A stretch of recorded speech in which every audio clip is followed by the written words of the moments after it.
शिरसा देव गौरीपुत्रं विनायकं भक्तावासं स्मर नित्यं आयुः कामार्थसिद्धये प्रथमं वक्रतुण्डं च एकदन्तं द्वितीयकं तृतीयं कृष्णं पिङ्गाक्षं गजवक्त्रं चतुर्थकं लम्बोदरं पञ्चमं च षष्ठं विकटमेव च सप्तमं विघ्नराजेन्द्रं धूम्रवर्ण तथाष्टकं नवमं भालचन्द्रं च दशमं तु विनायकम् एकादशं गणपतिं द्वादशं तु गजाननं द्वादशैतानि नामानि त्रिसन्ध्ययः पठेन्नरः न चाविघ्नभयं तस्य सर्वासिद्धिकरं प्रभो।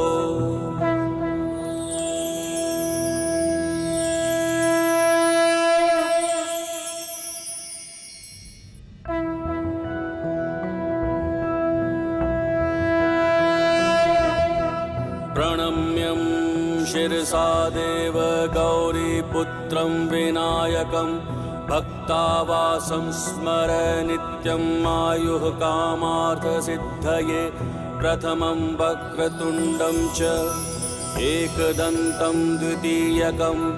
तृतीयं कृष्णं पिङ्गाक्षं गजवक्त्रं चतुर्थकं लम्बोदरं पञ्चमं च षष्ठं विकटमेव च सप्तमं विघ्नराजेन्द्रं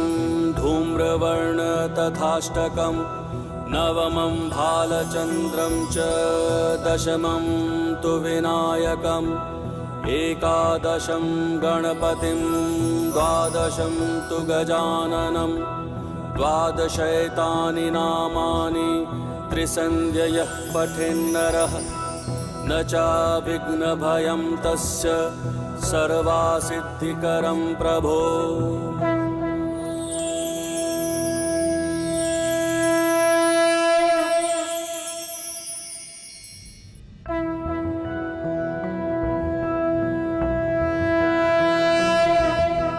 प्रणम्यं शिरसा देव गौरीपुत्रं विनायकं भक्तावासं स्मर नित्यं आयुः कामार्थसिद्धये प्रथमं वक्रतुण्डं च एकदन्तं द्वितीयकं तृतीयं कृष्णं पिङ्गाक्षं गजवक्त्रं चतुर्थकं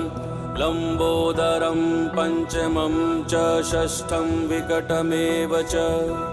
सप्तमं विघ्नराजेन्द्रं धूम्रवर्ण तथाष्टकं नवमं भालचन्द्रं च दशमं तु विनायकम्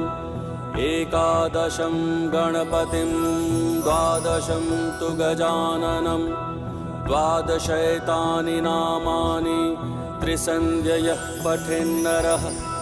न चाविघ्नभयं तस्य सर्वासिद्धिकरं प्रभो।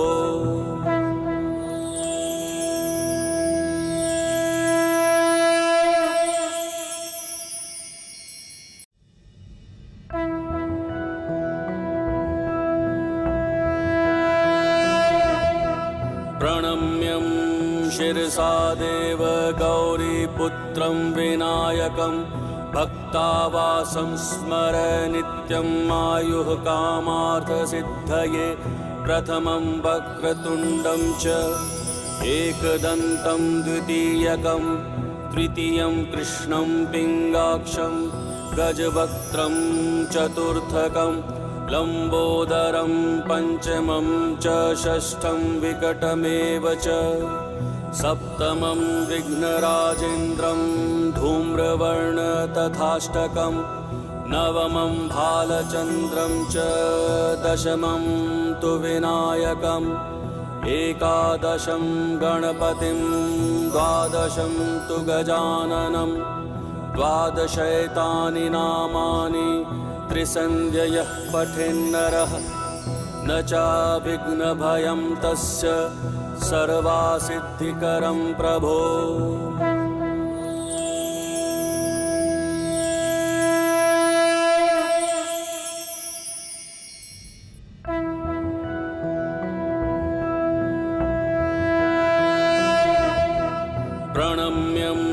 शिरसा देव गौरीपुत्रं विनायकं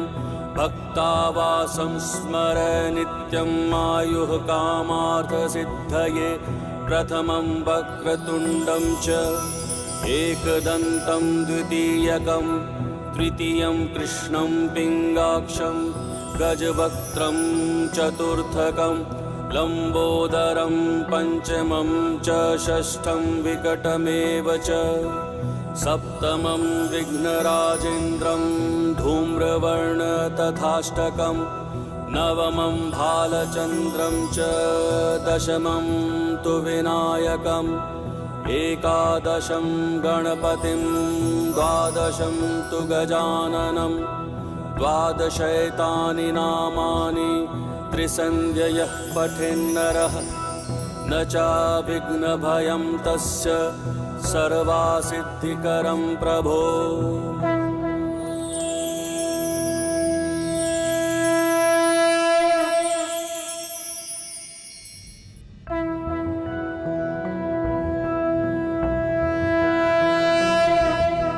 प्रणम्यं शिरसा देव गौरीपुत्रं विनायकं भक्तावासं स्मर नित्यं आयुः कामार्थसिद्धये प्रथमं वक्रतुण्डं च एकदन्तं द्वितीयकं तृतीयं कृष्णं पिङ्गाक्षं गजवक्त्रं चतुर्थकं लम्बोदरं पंचमं च षष्ठं विकटमेव च सप्तमं विघ्नराजेन्द्रं धूम्रवर्ण तथाष्टकं नवमं भालचन्द्रं च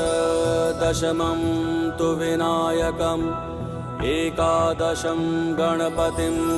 द्वादशं तु गजाननं द्वादशैतानि नामानि त्रिसन्ध्ययः पठेन्नरः न चाविघ्नभयं तस्य सर्वासिद्धिकरं प्रभो।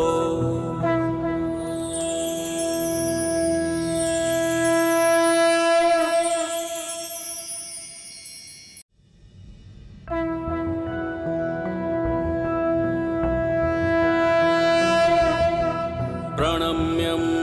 शिरसा देव गौरीपुत्रं विनायकं भक्तावासं स्मर नित्यं आयुः कामार्थसिद्धये प्रथमं वक्रतुण्डं च एकदन्तं द्वितीयकं तृतीयं कृष्णं पिङ्गाक्षं गजवक्त्रं चतुर्थकं लम्बोदरं पंचमं च षष्ठं विकटमेव च सप्तमं विघ्नराजेन्द्रं धूम्रवर्ण तथाष्टकं नवमं भालचन्द्रं च दशमं तु विनायकम् एकादशं गणपतिं द्वादशं तु गजाननं द्वादशैतानि नामानि त्रिसन्ध्ययः पठेन्नरः न चाविघ्नभयं तस्य सर्वासिद्धिकरं प्रभो।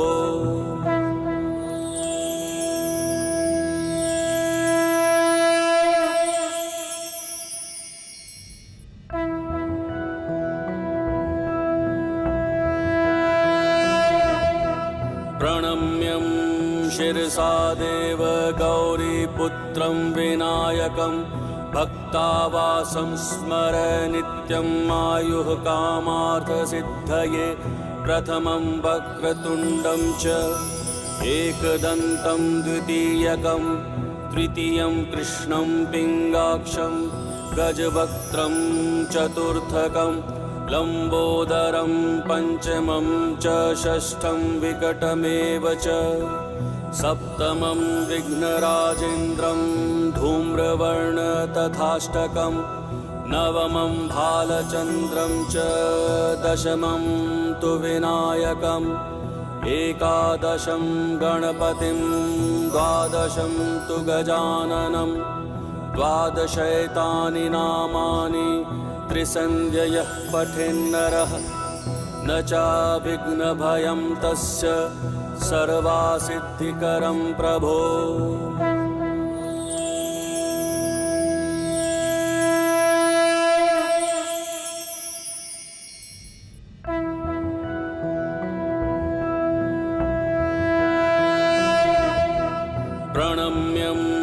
शिरसा देव गौरीपुत्रं विनायकं भक्तावासं स्मर नित्यं आयुः कामार्थसिद्धये प्रथमं वक्रतुण्डं च एकदन्तं द्वितीयकं तृतीयं कृष्णं पिङ्गाक्षं गजवक्त्रं चतुर्थकं लम्बोदरं पञ्चमं च षष्ठं विकटमेव च सप्तमं विघ्नराजेन्द्रं धूम्रवर्ण तथाष्टकं नवमं भालचन्द्रं च दशमं तु विनायकम् एकादशं गणपतिं द्वादशं तु गजाननं द्वादशैतानि नामानि त्रिसन्ध्ययः पठेन्नरः न चाविघ्नभयं तस्य सर्वासिद्धिकरं प्रभो।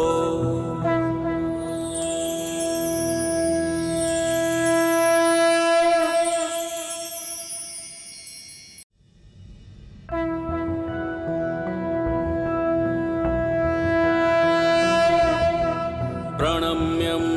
शिरसा देव गौरीपुत्रं विनायकं भक्तावासं स्मर नित्यं आयुः कामार्थसिद्धये प्रथमं वक्रतुण्डं च एकदन्तं द्वितीयकं तृतीयं कृष्णं पिङ्गाक्षं गजवक्त्रं चतुर्थकं लम्बोदरं पञ्चमं च षष्ठं विकटमेव च सप्तमं विघ्नराजेन्द्रं धूम्रवर्ण तथाष्टकं नवमं भालचन्द्रं च दशमं तु विनायकम् एकादशं गणपतिं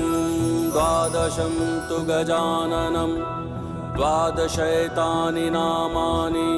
त्रिसन्ध्ययः पठेन्नरः न चाविघ्नभयं तस्य सर्वासिद्धिकरं प्रभो।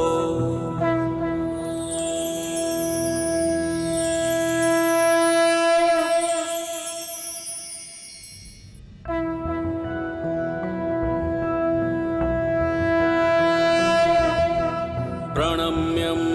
शिरसा देव गौरीपुत्रं विनायकं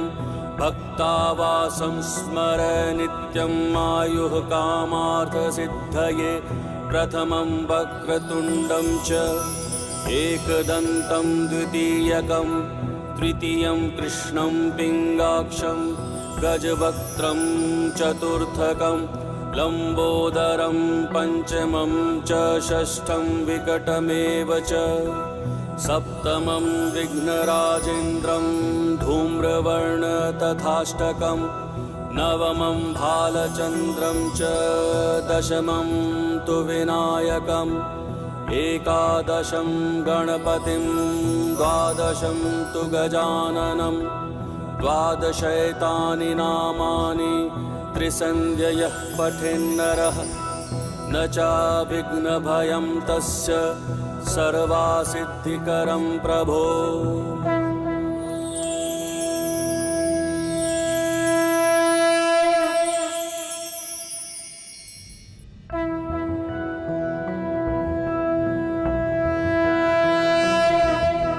प्रणम्यं शिरसा देव गौरीपुत्रं विनायकं भक्तावासं स्मर नित्यं आयुः कामार्थसिद्धये प्रथमं वक्रतुण्डं च एकदन्तं द्वितीयकं तृतीयं कृष्णं पिङ्गाक्षं गजवक्त्रं चतुर्थकं लम्बोदरं पञ्चमं च षष्ठं विकटमेव च सप्तमं विघ्नराजेन्द्रं धूम्रवर्ण तथाष्टकं नवमं भालचन्द्रं च दशमं तु विनायकम् एकादशं गणपतिं द्वादशं तु गजाननं द्वादशैतानि नामानि त्रिसन्ध्ययः पठेन्नरः न चाविघ्नभयं तस्य सर्वासिद्धिकरं प्रभो।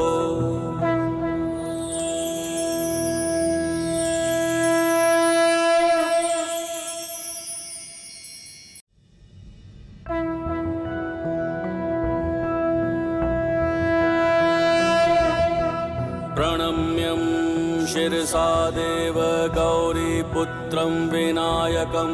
भक्तावासं स्मर नित्यम् आयुः कामार्थसिद्धये प्रथमं वक्रतुण्डं च एकदन्तं द्वितीयकं तृतीयं कृष्णं पिङ्गाक्षं गजवक्त्रं चतुर्थकं लम्बोदरं पञ्चमं च षष्ठं विकटमेव च सप्तमं विघ्नराजेन्द्रं धूम्रवर्ण तथाष्टकं नवमं भालचन्द्रं च दशमं तु विनायकम् एकादशं गणपतिं द्वादशं तु गजाननं द्वादशैतानि नामानि त्रिसन्ध्ययः पठेन्नरः न चाविघ्नभयं तस्य सर्वासिद्धिकरं प्रभो।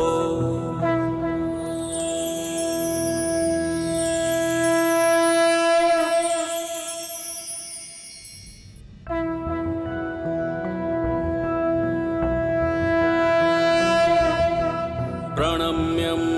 शिरसा देव गौरीपुत्रं विनायकं भक्तावासं स्मर नित्यम् आयुः कामार्थसिद्धये प्रथमं वक्रतुण्डं च एकदन्तं द्वितीयकं तृतीयं कृष्णं पिङ्गाक्षं गजवक्त्रं चतुर्थकं लम्बोदरं पञ्चमं च षष्ठं विकटमेव च सप्तमं विघ्नराजेन्द्रं धूम्रवर्ण तथाष्टकं नवमं भालचन्द्रं च दशमं तु विनायकम् एकादशं गणपतिं द्वादशं तु गजाननं द्वादशैतानि नामानि त्रिसन्ध्ययः पठेन्नरः न चाविघ्नभयं तस्य सर्वासिद्धिकरं प्रभो।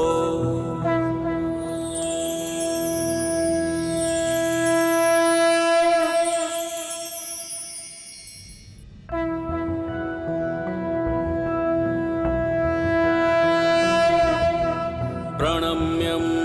शिरसा देव गौरीपुत्रं विनायकं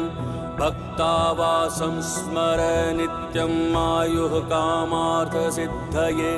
प्रथमं वक्रतुण्डं च एकदन्तं द्वितीयकं तृतीयं कृष्णं पिङ्गाक्षं गजवक्त्रं चतुर्थकं लम्बोदरं पञ्चमं च षष्ठं विकटमेव च सप्तमं विघ्नराजेन्द्रं धूम्रवर्ण तथाष्टकं नवमं भालचन्द्रं च दशमं तु विनायकम् एकादशं गणपतिं द्वादशं तु गजाननं द्वादशैतानि नामानि त्रिसन्ध्ययः पठेन्नरः न चाविघ्नभयं तस्य सर्वासिद्धिकरं प्रभो।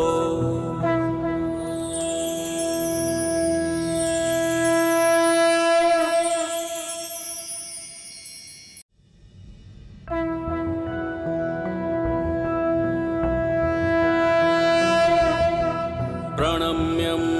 शिरसा देव गौरीपुत्रं विनायकं भक्तावासं स्मर नित्यम् आयुः कामार्थसिद्धये प्रथमं वक्रतुण्डं च एकदन्तं द्वितीयकं तृतीयं कृष्णं पिङ्गाक्षं गजवक्त्रं चतुर्थकं लम्बोदरं पञ्चमं च षष्ठं विकटमेव च सप्तमं विघ्नराजेन्द्रं धूम्रवर्ण तथाष्टकं नवमं भालचन्द्रं च दशमं तु विनायकम् एकादशं गणपतिं द्वादशं तु गजाननं द्वादशैतानि नामानि त्रिसन्ध्ययः पठेन्नरः न चाविघ्नभयं तस्य सर्वासिद्धिकरं प्रभो।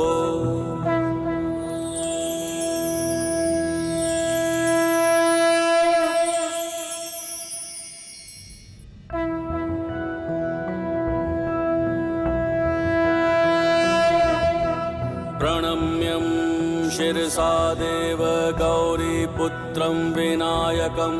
भक्तावासं स्मर नित्यं आयुः कामार्थसिद्धये प्रथमं वक्रतुण्डं च एकदन्तं द्वितीयकं तृतीयं कृष्णं पिङ्गाक्षं गजवक्त्रं चतुर्थकं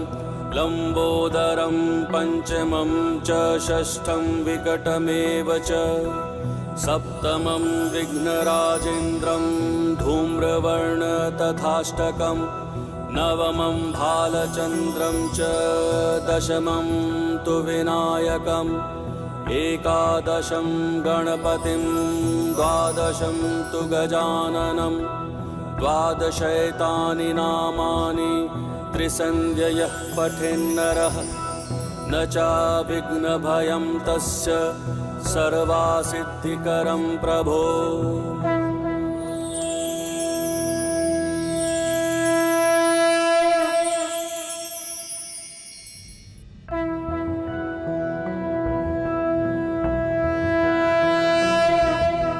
प्रणम्यं शिरसा देव गौरीपुत्रं विनायकं भक्तावासं स्मर नित्यं आयुः कामार्थसिद्धये प्रथमं वक्रतुण्डं च एकदन्तं द्वितीयकं तृतीयं कृष्णं पिङ्गाक्षं गजवक्त्रं चतुर्थकं लम्बोदरं पञ्चमं च षष्ठं विकटमेव च सप्तमं विघ्नराजेन्द्रं धूम्रवर्ण तथाष्टकं नवमं भालचन्द्रं च दशमं तु विनायकम् एकादशं गणपतिं द्वादशं तु गजाननं द्वादशैतानि नामानि त्रिसन्ध्ययः पठेन्नरः न चाविघ्नभयं तस्य सर्वासिद्धिकरं प्रभो।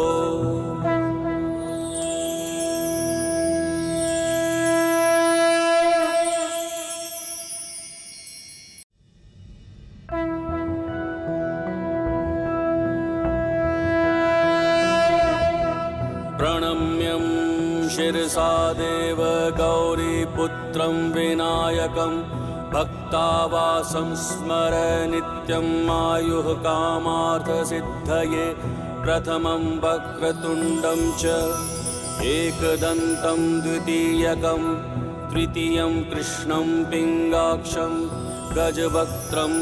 चतुर्थकं लम्बोदरं पञ्चमं च षष्ठं विकटमेव च सप्तमं विघ्नराजेन्द्रं धूम्रवर्ण तथाष्टकं नवमं भालचन्द्रं च दशमं तु विनायकम् एकादशं गणपतिं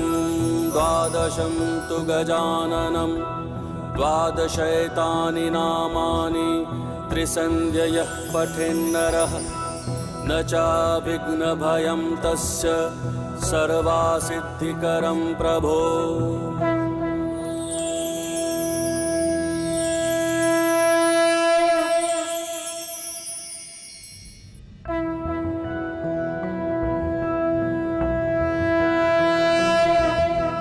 प्रणम्यं शिरसा देव गौरीपुत्रं विनायकं भक्तावासं स्मर नित्यं आयुः कामार्थसिद्धये प्रथमं वक्रतुण्डं च एकदन्तं द्वितीयकं तृतीयं कृष्णं पिङ्गाक्षं गजवक्त्रं चतुर्थकं लम्बोदरं पञ्चमं च षष्ठं विकटमेव च सप्तमं विघ्नराजेन्द्रं धूम्रवर्ण तथाष्टकं नवमं भालचन्द्रं च दशमं तु विनायकम् एकादशं गणपतिं द्वादशं तु गजाननं द्वादशैतानि नामानि त्रिसन्ध्ययः पठेन्नरः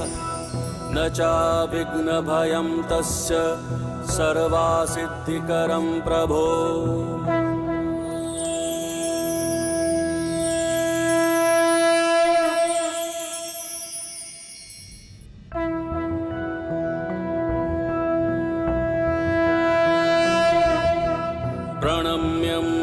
शिरसा देव गौरीपुत्रं विनायकं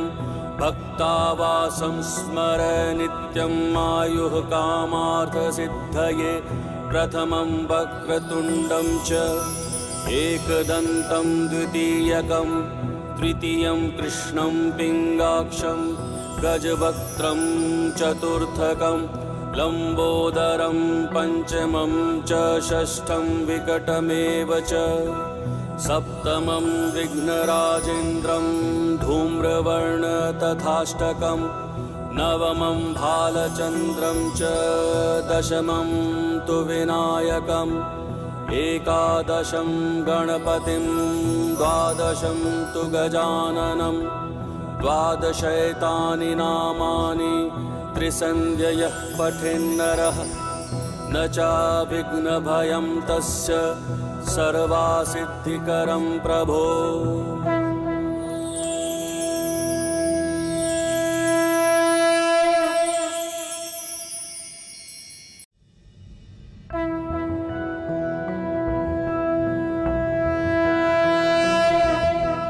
प्रणम्यं शिरसा देव गौरीपुत्रं विनायकं भक्तावासं स्मर नित्यं आयुः कामार्थसिद्धये प्रथमं वक्रतुण्डं च एकदन्तं द्वितीयकं तृतीयं कृष्णं पिङ्गाक्षं गजवक्त्रं चतुर्थकं लम्बोदरं पंचमं च षष्ठं विकटमेव च सप्तमं विघ्नराजेन्द्रं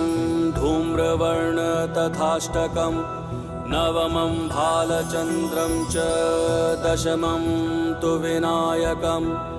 एकादशं गणपतिं द्वादशं तु गजाननं द्वादशैतानि नामानि त्रिसन्ध्ययः पठेन्नरः न चाविघ्नभयं तस्य सर्वासिद्धिकरं प्रभो।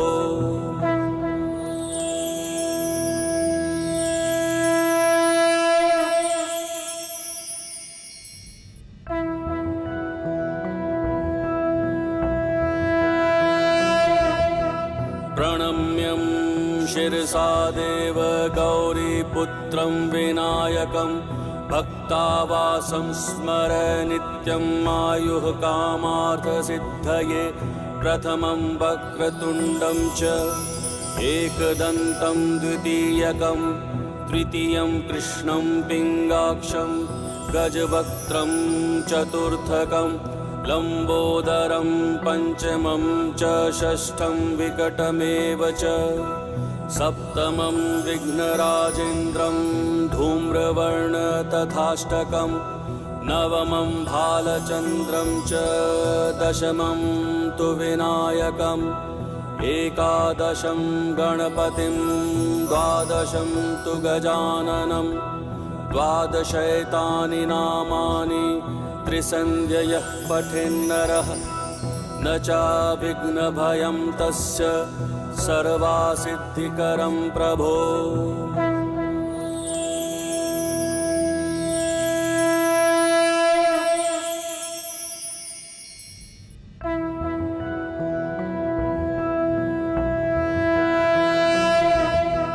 प्रणम्यं शिरसा देव गौरीपुत्रं विनायकं भक्तावासं स्मर नित्यं आयुः कामार्थसिद्धये प्रथमं वक्रतुण्डं च एकदन्तं द्वितीयकं तृतीयं कृष्णं पिङ्गाक्षं गजवक्त्रं चतुर्थकं लम्बोदरं पंचमं च षष्ठं विकटमेव च सप्तमं विघ्नराजेन्द्रं धूम्रवर्ण तथाष्टकं नवमं भालचन्द्रं च दशमं तु विनायकम् एकादशं गणपतिं द्वादशं तु गजाननं द्वादशैतानि नामानि त्रिसन्ध्ययः पठेन्नरः न चाविघ्नभयं तस्य सर्वासिद्धिकरं प्रभो।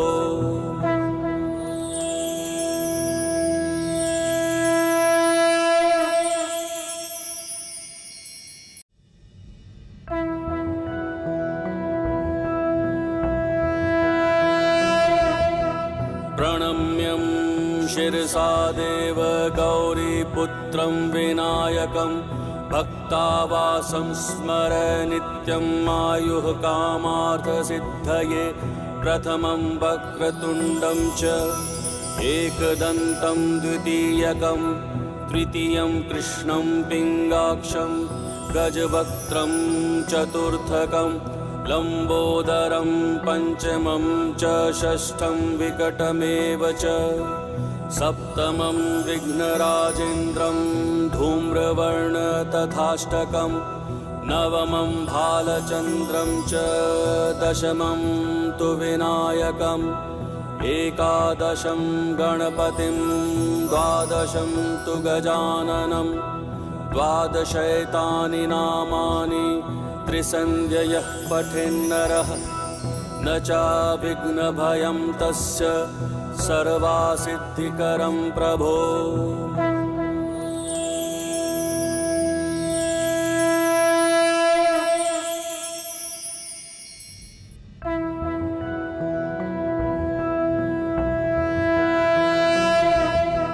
प्रणम्यं शिरसा देव गौरीपुत्रं विनायकं भक्तावासं स्मर नित्यं आयुः कामार्थसिद्धये प्रथमं वक्रतुण्डं च एकदन्तं द्वितीयकं तृतीयं कृष्णं पिङ्गाक्षं गजवक्त्रं चतुर्थकं लम्बोदरं पञ्चमं च षष्ठं विकटमेव च सप्तमं विघ्नराजेन्द्रं धूम्रवर्ण तथाष्टकं नवमं भालचन्द्रं च दशमं तु विनायकम् एकादशं गणपतिं द्वादशं तु गजाननं द्वादशैतानि नामानि त्रिसन्ध्ययः पठेन्नरः न चाभिघ्नभयं तस्य सर्वासिद्धिकरं प्रभो।